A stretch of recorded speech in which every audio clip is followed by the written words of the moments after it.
Hello guys, ഇന്ന് നമ്മൾ കലൂർ കത്രിക്കടവുള്ള നർത്തകിയിൽ കുറച്ച് ഓർണമെൻറ്റ് ഷോപ്പിങ്ങിന് വേണ്ടി വന്നിരിക്കുകയാണ്. അതെന്തിനു വേണ്ടിയിട്ടാണ് നമ്മൾ അടുത്ത വ്ളോഗിൽ പറയുന്നതായിരിക്കും. അപ്പോൾ ഇങ്ങനെ ഷോപ്പിംഗ് ഒക്കെ കഴിഞ്ഞ് ഭയങ്കരമായിട്ട് വിശന്നിരിക്കുമ്പോഴാണ് നമ്മൾ ദ ബിരിയാണി സ്റ്റോറിനെ കുറിച്ച് കേട്ടത്.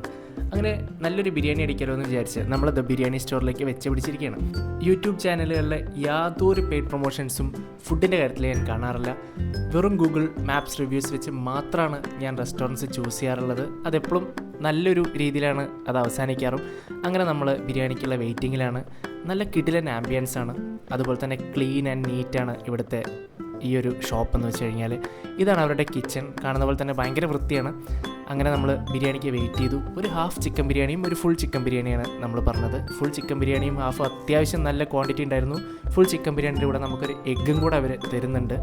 അതുപോലെ തന്നെ ചിക്കൻ എന്നൊക്കെ പറഞ്ഞു കഴിഞ്ഞാൽ പെർഫെക്റ്റ്ലി കുക്ക്ഡ് ആയിട്ടുള്ള നല്ല അടിപൊളി ചിക്കൻ പീസുകളാണ്. എനിക്ക് തോന്നിയൊരു കാര്യം എന്ന് പറഞ്ഞു കഴിഞ്ഞാൽ ഒരു മസാലയുടെ അതിപ്രസരം ഈ ബിരിയാണിയിൽ നിന്ന് നമുക്ക് കിട്ടിയില്ല. എല്ലാം പെർഫെക്റ്റ്ലി ബ്ലെൻഡായിരുന്നു. വേറൊരു കാര്യം, ബിരിയാണിക്ക് ശേഷമുള്ള മൗത്ത് ഫ്രഷ്നർ ഇങ്ങനെ അടച്ച് വെച്ചിട്ടുണ്ടായിരുന്നു.